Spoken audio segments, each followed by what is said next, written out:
Mas a questão é, se não é a ONU que está por trás disso, se não é a OMS, quem é que está por trás disso? Não respondi a sua pergunta. É um assunto tão vasto, né? Sim. Eu acho assim, eu não vou dizer que há uma teoria conspiratória de dizer assim, olha, existe ou o globalismo, eu não acredito em nada disso, tá? Globalismo, governo global, eu acho que não tem nenhum desses picaretas, nenhum desses vilões modernos querendo de fato construir um governo global. A tentativa é anárquica, na verdade. Eles querem o quê, então? Querem o poder particular do dinheiro. Porque, assim, como aconteceu na pandemia, o CEO de uma farmacêutica pode virar a referência de quando você toma a 4ª dose de uma vacina, e isso vira manchete, isso virou manchete, isso não é uma hipótese que eu estou fazendo. CEO da farmacêutica dizendo que está na hora de tomar a 4ª dose do produto que ele fabrica. Então, assim, eu acho que isso é o atestado grosseiro. Por isso que eu digo, eu não acho que eu tive um insight, não. Eu tô vendo o óbvio que está dando na minha cara. Você não pode ter o fabricante numa manchete, em várias, uma não, toda a imprensa, dizendo, o fulano diz que é a hora de tomar o booster ou a 4ª dose, não sei o quê. Então, qual é o interesse?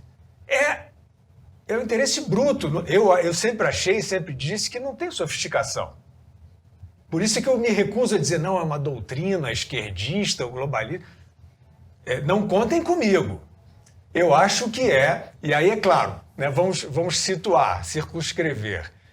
O Fórum Econômico Mundial, né, que acontece em Davos, na Suíça, ele foi, ao longo do tempo, se tornando um lugar interessante de convergência de pessoas inovadoras, né, de pensadores da economia, da política. Então, assim, aquilo que poderia e que chegou a ser, eu acho, um fórum virtuoso de troca de ideias, essas pessoas se encontraram e pensaram assim, a gente já tem uma influência enorme, financeira e de comunicação, principalmente por causa da questão das plataformas digitais. Né?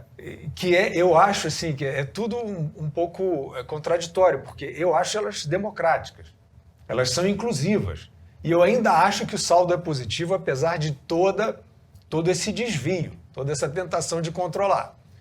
Mas eles se encontraram ali e começaram a cair nessa tentação. Vou falar os nomes, né, porque todo mundo sabe, Bill Gates, Mark Zuckerberg, o Klaus Schwab, né?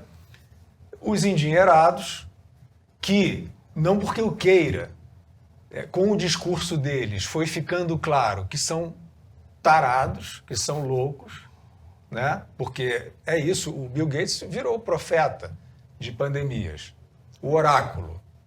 Tudo bem, eu sempre estive aberto a vir um insight ou uma formulação ou até uma doutrina daquele que não é nem acadêmico, não tem problema. A história é feita muito disso também. Eu até sou um pouco iconoclasta, assim, eu gosto muito do não especialista, né? Mas ali, de repente, eu já estranhava há muito tempo, e não por uma sagacidade especial que eu tenho, eu já estranhava, o Bill Gates só falava disso. Temos que nos preparar para uma pandemia, temos que nos preparar porque não sei o quê, porque as vacinas... Mesmo antes. Bem antes, anos antes, já me incomodava, porque eu sempre soube, e todos nós sabemos, que essa área de saúde é a área mais perigosa para o controle.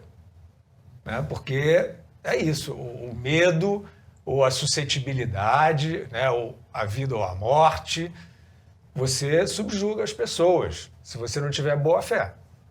Sempre foi assim. Né? Vários regimes totalitários recorreram a supostas medidas higienistas para se impor. Separa as pessoas, aqueles são os sujos, aqueles são os contaminados, os contaminantes, né? Aqueles são os que precisam ser segregados porque eles são do mal.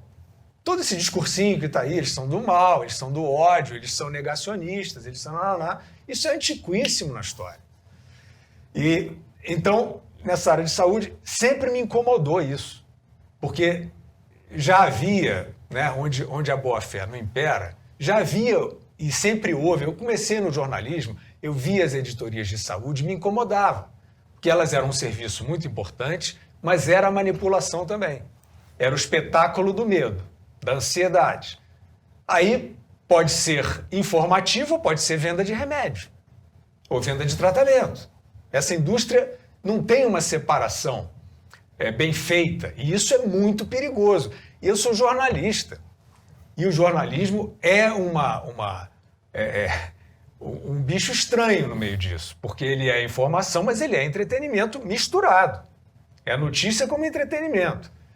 O jornalista tem que ser alguém muito reto, olímpico moralmente, porque ele já vai ter o olhar dele.